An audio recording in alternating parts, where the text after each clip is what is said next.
Oh, man, like, we said sorry. I can hear it from over here. We've said sorry and we'll say it again. Jesus. Well, all right, bye. Was that?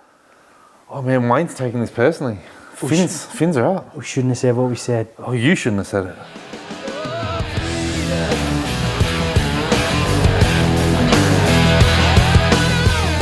Hey everyone, welcome back to another episode of Rugby League Outlaws, brought to you by our good friends at Top Sport. Don't forget to like and subscribe everywhere you can. Fresh off the phone from a mouthful from Wayne Bennett. Most he said in many, many years. The Dolphins are flying top of the comp. We shouldn't have called him out for being a fraud. I tell you something, Dan, and I said it to you at your house before we came here. I didn't really enjoy the footy without the Sharks playing, but they're going to play next weekend and lose, and I'm going to hate it. Completely fair. I've enjoyed a stress-free weekend, but I missed the 8 minutes. Yeah, knowing that we're in the top four without having to do anything was quite nice. What isn't nice though? Jason Demetriou. Now I called it on the couch in the pre-season. I said that he was the coach under the most pressure.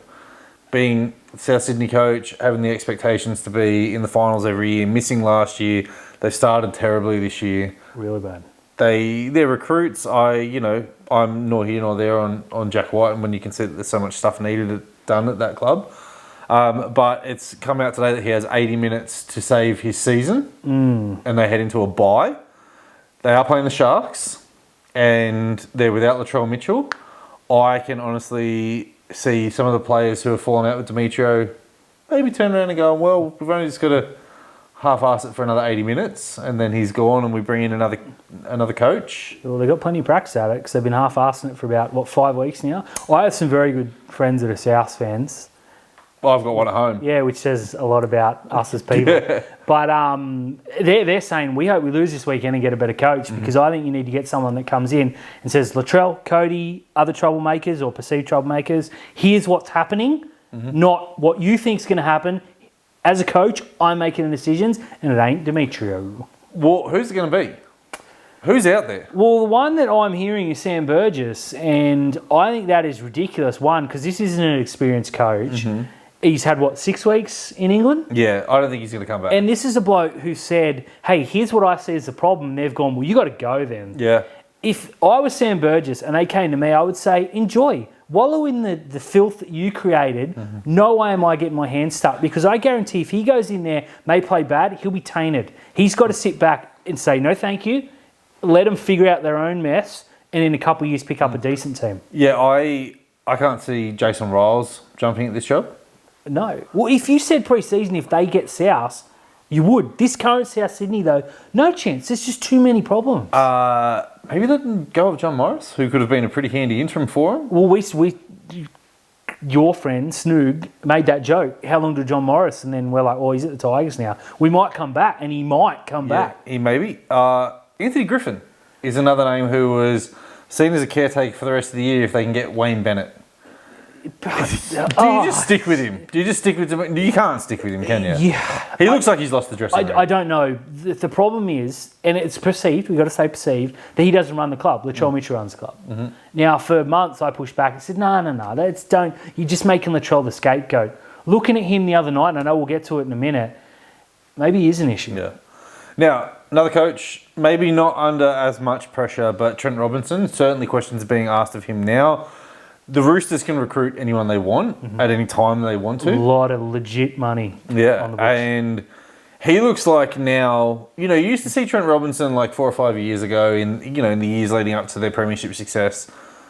Whenever he'd cop a loss, he would come out and say, it wasn't good enough, it's not up to our standards.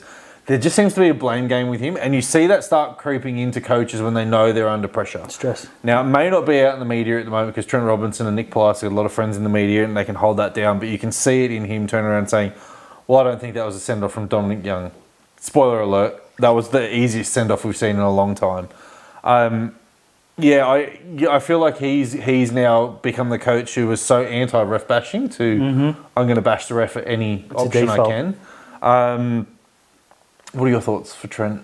I 100% agree he's under stress. And, I mean, they've just re-signed Nick Keary on a big money deal that I dare say if they had over again, they probably wouldn't. Yeah. They've lost Manu and they've lost lost Suoli. They brought in the bloke from rugby union, and I dare say Max Jorgensen. Oh no, the winger. Yeah. I dare say that there's more to come, and I would be shocked if they weren't in the Zach Lomax sweepstakes, despite what they've come out and said. I was a bit worried the other night about his press conference because I thought he might go in and just go nuclear and say this isn't good enough. This isn't the Sydney Roosters. Yeah. And instead he's gone in and gone ref this, ref that. Mate, you're 22-0 down to the Bulldogs. You're 18-0 down before he was sent off. Justified send-off. And then he comes in the second half. They had a really good second half. I could have forgiven him for saying, look, first half, just it happens. Second half, they fought. Here's what we're going to do moving forward. Instead, he just passed the blame, the deflection. He knows he's under pressure. Yeah, it's 26-0 at half-time. Now, I agree with the send-off. I don't agree with the sin bin for Victor Radley. I think that was a reputational sin bin, and it came out the next day that it was a reputational sin bin because he wasn't even charged. Not even fined.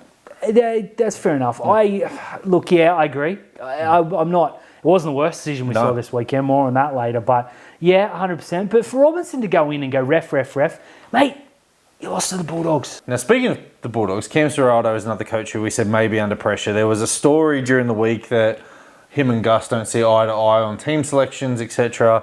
I think we're going to see the forcing of the hand now because there's some injuries popped up. Connor Tracy did his calf. There was another injury out there. I just can't remember. A couple of head knocks too. That was a horror game. That was a disgusting game in terms of the injuries that we did see. I think Serraldo is buying himself some time in the first half of the year because although they've lost a couple of games at the moment, they've been competitive. They look different, and he looks like that. You know, everything that we said last year that his game plan was Burton to kick out. Well, it's coming off at the moment. So I think he's getting himself out of the hot seat, and it wouldn't surprise me if Brad Arthur drops into that hot seat now, and Serraldo, leaps up the pecking order as to where it is. But Cam Serraldo, good stuff. Keep it going. Can I keep passing the ball to kick out and hope that it works? Can I be controversial here? I don't think he's the problem. I think Gus Gould's the problem. 5 years ago, you looked at that side and you thought, yuck. You look at that side now and you're like, yuck. Okay, it's got 2 stars. It's got Burton and kick out. No, Crichton's very good. But you look at the makeup outside the top 3 and you're like, it's not better. You've had 5 years to improve it. If Serraldo's gone, Gus got to go with him. Look what happened at Penrith when they got rid of Gus. Now, a player that we've already touched on here, Latrell Mitchell, is facing a 2 to 3 week ban. 3 week, I believe. For, I think it's 2 weeks from the early and then the one for the... Well, it should be 5 He wasn't charged for the tipping. That was a disgraceful elbow. My biggest problem with that is the referee saw it, did nothing about it, and then didn't send him off. Yeah, it had to be at least a sin bin for striking. I would have been fine if he sent him off. What goes through a player's mind to be complete? It's not like he ran up and bumper bars up. He looked at him, looked around, and whacked him. Yeah, and you see, you could have done some serious damage. Like if Sean Johnson was a soccer player, he goes down. He's down. Off. If he goes down, he's off. If he's cut him, he's off. It was a disgusting thing from a bloke who's obviously frustrated. And you know what I think? It should be frustrated at himself. Yeah. It's not like he... Okay, I don't want to go on a rant here because I really like Latrell as a player. I love Latrell. But right now, he's in the bottom 5 players in the competition in comparison to what you expect to what he is. That very play where he struck out, he didn't run back with any vigour. He jogged back and then spent more energy throwing an elbow. Run the ball back. Should have run straight over the top of Sean Johnson and had him on the run. Yeah, and the other thing about the whole Sean Johnson coming in for that tackle is that someone had Latrell Mitchell by the legs. I think it may have been Tamari Martin. And he wasn't going anywhere. So Sean Johnson wasn't running into... Sean Johnson was running to stop the offload, put your arms around him so the referee can say held. The elbow's cocked, gets him flush in the jaw. As I say, if Sean Johnson's a lesser man and wants to make a meal of that, he goes down. It's a big deal, He goes down. Just dumb. I think that the video referee was great to intervene in it, but bottled it by not telling the referee that he had to send him off. And I think the referee was a coward for not making the decision straight away. What did you make of the toss? Because I think he's an idiot. Didn't the ref say, why are you doing that? Like, what goes through these players' minds? And the ref asked him, what are you doing? I think he was an idiot for doing that. You can't put your hands between your legs, and he just tipped him, right? Now, he didn't get charged for that. He didn't get fined because it wasn't... Like, it was dangerous, but the play didn't end up on his head. Tohu Harris put his arms down, etc. I'm not making an excuse for that. That was stupid. And I think at that point there, the referee could have gone, We've elbowed him, and that was dangerous. You actually need to cool off. Yeah, take 10, mate. It didn't really matter, though, because Sean Johnson had that game on strings. They but utterly destroyed them. yeah, I think Latrell Mitchell destroyed South Sydney on the weekend. I think it's better for South that Latrell sits down for 3 weeks and he thinks about what he's done, because... I'm going to be controversial here. Please. He's suspended for 3 weeks. He can't go back to the farm. He has to be there. He has to be the first one to training. He has to be the last one to leave. He going into the game on the weekend. I know he can't sit down on the bench or anything like that, but he can go and get the players' bags off the bus. Like, he needs to now start lifting the standards that he should be setting week in, week out. 100%. Because at the moment he's not doing it. No, completely agree with that. Something a little controversial has come out this week, Dan, that the NRL is thinking about banning the kickoff. Now, rugby league is a gladiator sport. It's all about collisions and big hits and everything. But we're starting to see a lot of head knocks coming from kickoffs. Yeah, a lot of head clashes. Head clashes, concussions, knockouts. Where are you standing on this one? Because you're probably not going to like my answer here. I am a big fan of the kickoffs. I think it's one of the more exciting plays in the competition. Now, we saw on Saturday afternoon, Nathan Brown bringing back those kickoffs, changed the game.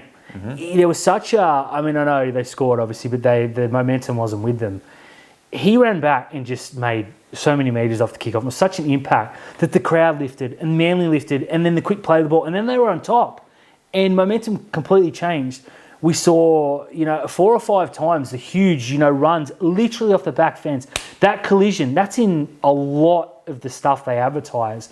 Now, the NFL has actually changed the kickoff rule on the back of what the XFL, now the UFL, has done. And because it's the same thing. They look at it and they think, okay, the kickoffs are 10% of, or 5%, whatever it is, maybe much lower than that actually, of the play, but it accounts for 70% of concussions. Again, those are just numbers I completely picked. Please don't quote me on that. Looking at this past weekend, there were 4 or 5 blokes, big one in the Cowboys game. I don't know how either player came off, stayed on rather. He came back rather. They both got, it was like cat 1 for sure. I'm torn. I love the kickoff. I think it's one of the best plays, but we're starting to see the bodies pile up. And it's going to take one bloke, like we saw the other week, I think it was Hughes or something. Preston? Yeah, Preston got absolutely whacked and against the Sharks off the first play. It's the most dangerous play in rugby league. I don't think you can take it away, but if they were to say, look, we're making a change, I don't know how you can argue against it. Right, so people are saying, what's the difference between a defensive line collision versus a kickoff, right? So with a kickoff, big difference. Ball travels in the air, you're sprinting up the field, you've got 40 metres of momentum behind you. This guy's had to wait for it. 20 metres. Yeah, you're on the ascendancy, right? I'm going to throw my hand up and say it'll be banned by the end of the year. The kickoff will be banned by the end of the year. I think they'll trial. Yep, I think they'll trial it. After a try scored, there'll be tackle 0 on the 15-metre line. Yeah, from the 20. I've seen a lot of people come out and say that, look, I don't want to ban because I'm such a huge fan of it. I think they've got to. But if you're looking at duty of care, and I hate to use those words long term, it's very obvious. Yeah. It's a problem. I've written something that I've hit submit on, and I'm not going to take back what I said. You can't ban the kickoff. But if they were to ban the kickoff, well, I'm not going to stop watching rugby league. Put it that way. Yeah, I mean, I said 15 metres because your first tackle either ends up 10 metres or 20 metres out. That's completely fair. Just tackle 0 on the 15-metre line. It's just to play the ball. Try scorer plays the ball. Yep.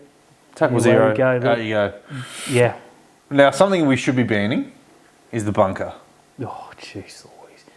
I try so hard to be pro officials, and I like to argue with people to get some, because I enjoy it. This weekend, though, if you were to say to me the bunker is a waste of money, yeah. I had high hopes. Friday at 6 o'clock, when Dominic Young ran out of the line and put the hit on Blake Taff, and the referee said, "What are you thinking here?" And the bunker said, "It's a send-off." I had high hopes that the bunker was not going to get anything wrong. Then we see a Manly winger drop the ball. Manly centre, pick it up, run the length of the field. Now that is a knock-on. 9.5 times out of 10, right? Yep. We saw so many worse knockbacks be called as knock-ons on the weekend. We saw we already talked about it, Latrell Mitchell not getting sent off from the bunker, who had more opportunities to look at it. What about the Parramatta game? We saw Regan Campbell-Gillard shoulder charge a bloke in the face, not once, but twice. Yep. Now, Britt Nickera, much smaller player, did it to a much bigger player. Regan Campbell-Gillard, much bigger player, did it to a much smaller player. Regan Campbell-Gillard didn't get binned. Mm-hmm. What about the Parramatta game, Terry? Hold on. This is the one I want. We saw a kick from Canberra quite clearly land on the dead ball line. It was called by the touch judge because, touch judges are useless. Let's just face that. There's another one. What do we need them for? Said to the referee, it's a line dropout. Now, Adam G has to go off what the referee says. But the bunker can intervene on whether it's a dropout or a 20-metre restart. Yep. That ball clearly landed on the line, and we get a Casey Badger special who says, no, it didn't. Yeah, they yes, said it did. It's been cleared. And we were watching the game and we were like that. Okay, look, a lot of people gave Todd Smith grief the other day. One person in the bunker, 8 games, that is your only job. job for the year. Of course. It is so obvious, but they won't do it. It's frustrating. So Todd Smith is under a bit of fire. Now, I don't think he refereed particularly well the other day. He has had a terrible start to the year. Yeah, he's taken our positive comments towards him personally and said, you know what, screw these boys, I'm going to prove them wrong.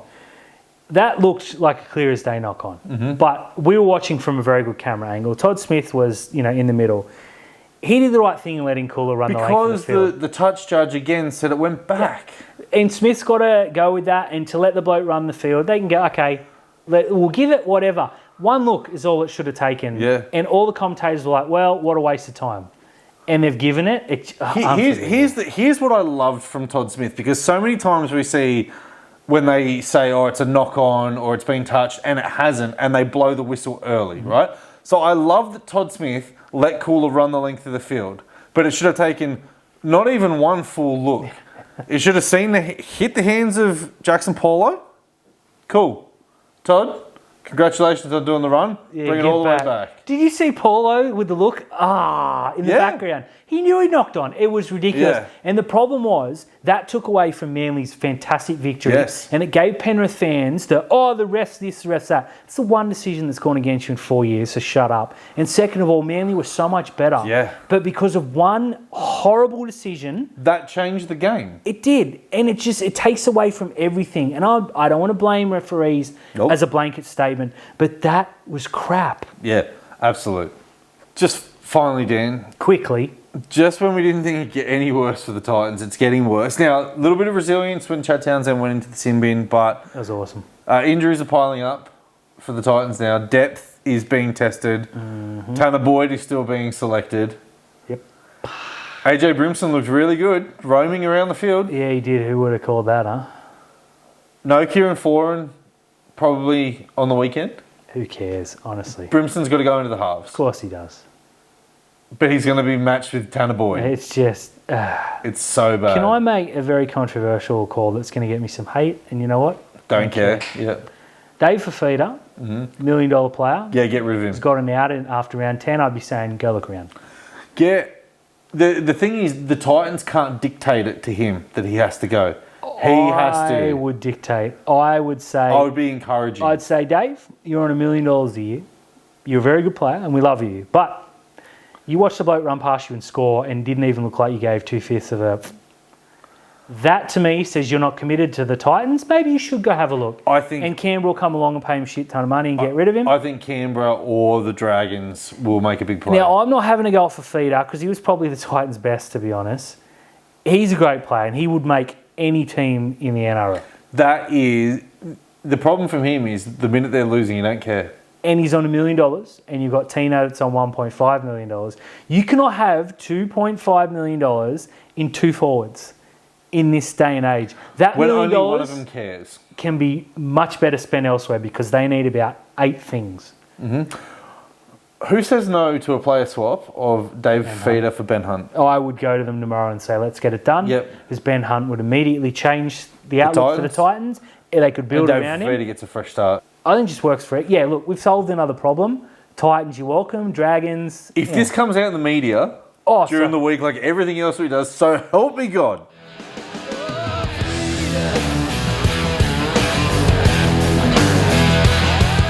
Dan, Talk to me, Terry. it's time for some top sport tips. My favourite time of the week. Now, you have opened a full round score on me at the moment. You Well- are currently on 29 points. I am on 22, I believe. I'd like to say I'm surprised, but Yeah. You have another $2 to commit to the pot. I think you're at about $16 now. sweet. I have another $5. I think I'm at about $24. Now, at the our good moment. mate Tristan from Top Sport said that he will match our combined total, so thanks again for that. Yep. It doesn't look like they're going to get much money from me this year. I'll top it up because I feel terrible because I'm just too good at tipping. That is great. But also as well, we have the all expenses lunch paid for as well, and you are running away with that at the moment. Yeah, there you go. I'm looking forward to getting an meal. actual meal for once. Yeah. Let's go. Let's get into it now. I am tipping first this week. Okay, doesn't matter. Yeah, it's my turn to tip first. Thursday night, we have the Newcastle Knights. Hey, that played really well against the Sydney Roosters. The Roosters, no Tedesco. no Keary or Walker, one of them's out. No Dom Young. No anyone. No anyone. For the Knights, I think they came away pretty unscathed from that game. Which is crazy. And Tyson Frizzell will be back into the mix for the Knights. Would you bring him back? Dylan Lucas is pretty good. Dylan, I couldn't believe he was 18th man. He's a very, very good player. He's like the typical player that you want on the bench because he can play edge back row and he can play in the He can do in the anything. centres, He's great. He's a fantastic player as well. Yeah. Titans, get on the phone to Dylan Lucas. Yeah, absolutely. I am going to pick Newcastle in this game. I would be surprised if anyone tips the Roosters. Because you shouldn't. So you're tipping Newcastle? Tipping Newcastle. Way to copy me. Because this is just one that I cannot. I like to be different here, but this one I cannot do it. Friday afternoon, 6 o'clock, the Melbourne Storm take on the Canterbury Bankstown Bulldogs. Bulldogs looked okay. I think this is a great test for the Dogs now to see if they actually got lucky or... They were pretty good. They were very, very good. And if one team will not give you any space for your 5'8" to throw the ball to your back rower, it's the Melbourne Storm. It's a litmus test, right? Going from one baptism of fire to another. I think the Dogs are going to come up short here. Very, very short. This will be a test for the scoreboard attendant to see how high the numbers go. Yeah, I don't think it's going to be an absolute flogging, but it's going to be a win for Melbourne. I'm double down. I'm willing to moneyball this tip that Melbourne win 13+. They will destroy the Bulldogs. Very good. Now, Friday night, I think we're being robbed of a blockbuster here. The Brisbane Broncos up against the Dolphins. Now, Adam Reynolds is out. Payne Haas is still out. Reece Walsh is out. Herbie's out. Herbie potentially out. We're not sure yet. Tom Flegler, we'll know more about this by the time that the show drops. I still think regardless if Flegler and Herbie are out, that the form of Katoa, the form of Hammer, the form of Isako, I really like... what's his name? Bostock. Yeah, he's a good player. He's very, very good. Jake Avarillo looks really good as well. What's his name? Kafusi. His hamstring exploded. That sucked. Yeah. It did suck. But Jesse Bromwich, we need to have a chat. Because he's retiring at the end of the year and has just decided to be 2016 Jesse Bromwich all over again. I think it's because he's retiring. And he's every bit of petrol is going, and I love it. Yeah, I love it as well. I am going to pick the Dolphins to win this game, and with a win, jump to the top of the Outlaws Forex Cup. Completely fair. I'm going to tip Brisbane. I thought they were spectacular in horror circumstances against the Storm the other night. And they, look, you never know.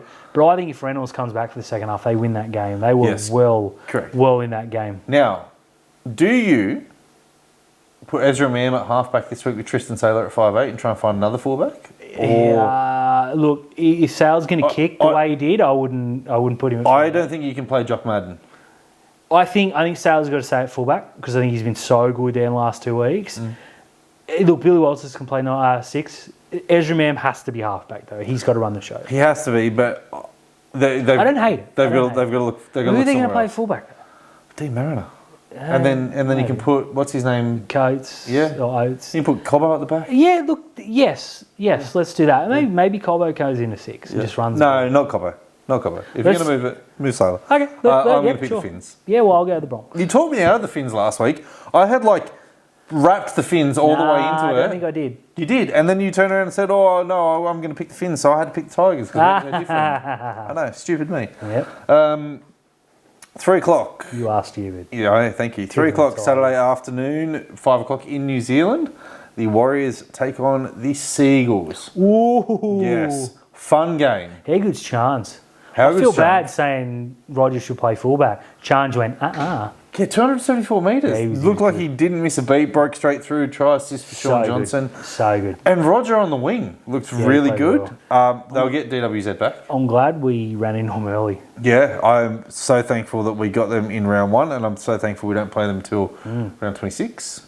Good. I believe. So that is very, very good for us. For the Eagles, there's going to be a lot of positivity. There's going to be a lot of energy, a lot of momentum after beating the Panthers. So convincingly.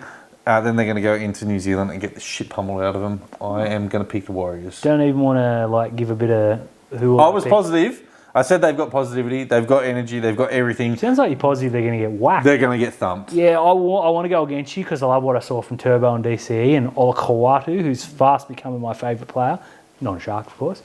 But I just can't tip against the Warriors. It'd be another sellout for the 257th time in a row. Good on them. Up the... no, I can't say it. No, the Warriors. 5:30 Saturday afternoon. If you've got something else to do, do it. This is the typical sandwich of two good games and the rubbish filling. The Eels are taking on the Cowboys. Yuck. Yep. We were talking about Parramatta and the multitude of problems that they have and how every time something comes up for Parramatta, they just seem to buy a forward. Yeah. They just seem to go and get a forward. Like last year, they were screaming for a back at the deadline and they ended up with Joe Ofahengawi. Good move. They've been screaming for a centre for years, and the year before that, and they would have got Bryce Cartwright. Now, Zach Lomax is up for grabs. Yeah, I think that's the... It wouldn't surprise me if they ended up with Nelson Asafa-Solomona. Yeah, mate. Put him in the centres. There is a player who's very much up for grabs that I cannot believe we haven't seen Parramatta go all in for yet. I'm not even going to say it out loud. Okay, please don't. The Parramatta backline is disgraceful outside of Mike Acevo and a half-assed Clint Gutherson when he wants to be. I wouldn't feed any of them. Ooh, the king, Yeah, I mean, Gutherson on his day can be brilliant. But outside of that, they've got a New South Wales Cup backline. I don't think Blaze Talagi is the answer at 6. I watched New South Wales Cup game. Dejan Arce absolutely tore it to pieces. I don't know if that's the answer. Dylan Brown is not a halfback. Nah, he's not much chop. He isn't. I really like their Sounds forward like pack. you're going to tip the Cowboys. I really like their forward pack. On the flip side, what you're seeing from the Cowboys. Now, the charge sheet hasn't come out, so we don't know if Chad Towns is going to play or not. If he doesn't play, advantage Cowboys. No, Chad's been pretty good this year, to be fair. I really like what I'm seeing from the Cowboys at the moment. They've had the easiest run of the draw. Remember when you said they were frauds last week? No. No, it was me. That was. And I think they're going to win. Yeah, they're going to win. I'm going to pick the How Cowboys. good's the Parramatta down forward just quietly? Get that on camera too. I want that on camera. Yeah, well, I mean, they missed the finals last year. They're probably going to do it again this I'll year. tip the Cowboys. And I didn't think I'd say that. No. But look, if Parramatta come back and win, good on them. But yeah. it ain't gonna I mean, fingers crossed for a Parramatta win, but yeah, I'm going to pick the Cowboys. Cowboys. 7:30 Saturday night at a core stadium. Can I take this one, please? The South Sydney Rabbitohs, Terry, are desperate. They are? To save their coach. To avenge Latrell Mitchell. They're going to get flogged, which is why I'm tipping them. This is the most Cronulla thing in the world, to go in as huge favourites after whacking Canberra, to have a week off, to bring Hamlin Nueli and Britton Nickera back, go to South, who are missing like 27 players, and lose by 24 points. Yeah. Now, God help me if that happens. There are two things to this South Sydney team here because they are desperate. We'll see how much they really want Jason Demetriou to be the coach. And you'll understand inside the first 25 minutes what's going to happen here. Now, Mawini Hiroti gave South Sydney an absolute bath last year. He's not playing. Lucky for them. The Cronulla team is going to be really, really interesting. If there's one thing that I want to see on the bench from Cronulla, it's size. I want Hazelton, I want Jack Williams, and I want huge Tukes. I want huge Tukes on there because South Sydney haven't dealt with big forwards this year. No, and we've got a lot of them. Now, our forwards can either be pillows or cement, but they haven't dealt with any of it this year. This week. So, it's Moneyball week. You've picked South? I'm tipping South. You can have the $2 for all I care. I don't know how to pick this one. Just pick South. I'm going to pick the Sharks. All right, Moneyball, it's on. It's on. All right, Sunday afternoon. Game of the round. 4 o'clock. The Tigers, the much improved Tigers, went up to Suncorp. Outplayed, but not embarrassed. The Dragons went up to Newcastle in terrible conditions, lost by 20 points. I don't think that that's really a marker of the game. Those conditions were... It was terrible. That was gross, right? Weather for ducks. That was the Newcastle of conditions. Yeah, well. Yeah. That'll make you popular. It's going to make you popular. Yeah. Look, I like what I've seen from the Tigers so far, and I'm really indifferent on the Dragons. Yep. I'm going to pick the Tigers. Well, I got to go the Dragons then. You don't, because we've got a couple different. Well, I'm going to go the Dragons anyways. This game... Yuck. I know. This game could be one of those 30 to 28 games, or it could be 4-0. Last year we said that this was going to be an absolute shite game, but it was a shootout for the wooden spoon. And the Dragons came out and thumped them. Well, there you go. And won the game quite convincingly. I've really liked what I've seen from the Tigers this year, though, apart from Bud Sullivan. Yeah, he's terrible. Crap. No Galvin, no Party. Yeah. Dragons by default. Zach Lomax to score 5 tries. If he stays on his wing. And finally, 6:15, this... What a way for the 6:30 game to go out for the season. Yeah, is this the last one? It is the last one. Or maybe there's one more after. It should be the last one. Are going to absolutely pulverise the Gold Coast Titans. Jamal Fogarty is just going to kick them off the park. The revenge game. Man, I love Jamal Fogarty this year. He's like... His kicking game is something special. But not he's just something special this year. Like the older he's got... Because don't forget he was a late debutant as well. Yeah, he was. But the older he's gotten, the better he's gotten. He's built like tremendous. Yeah, he's in phenomenal shape. And he just like fits that Canberra team so well. He does. Everyone said that when... And you and I included, when Jack Whiten left, that was really going to anchor them down. That's given him the keys. And young Ethan Strange as well. His running game... He's so good. He's really good. He's going to run right on the Titans. He is. Look, I feel for the Titans. They've got no forwards who are going to be able to stop what's coming their way. And the thing is, the Raiders get players back. I don't think like Zach Hosking's going to come back. Yeah, Hosking's back. I don't think they should let Whitehead back in that team because no, firing without him. Well, I mean, there's a spot for him on the bench. There is a spot for him on the bench. Yeah, look, I thought they were so good against Parramatta. Yeah, so good. They were very good in parts against Cronulla. I know that the ending ruined it. The faders, they never get rid of that tag. They're going to make. This could be the first 50 points of the season. I mean, the Titans have got to hope that the Raiders do fade out after they've scored 60. Yeah, and just drop off. Yeah, this is going to be like I laughed the other year about the Roosters chasing the clock with a head start against the Tigers, and the Roosters ran it down. Don't be surprised if the Raiders are matching the clock at any point in this game. If I didn't hate and think it was cringe, the Viking clap, I would give you one now. Raiders? Raiders.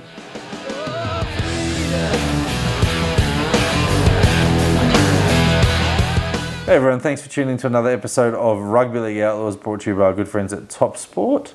Don't forget to like and subscribe everywhere you can. If you're watching this on YouTube, don't forget to give it the like. It helps with the algorithm, gets us all out there. We'll have a big episode of Fins Up this week as well. Huge. Now, there were a few people in the comments last week that didn't know what Fins Up was. We do a podcast. It's on Spotify. Just search the Fins Up podcast.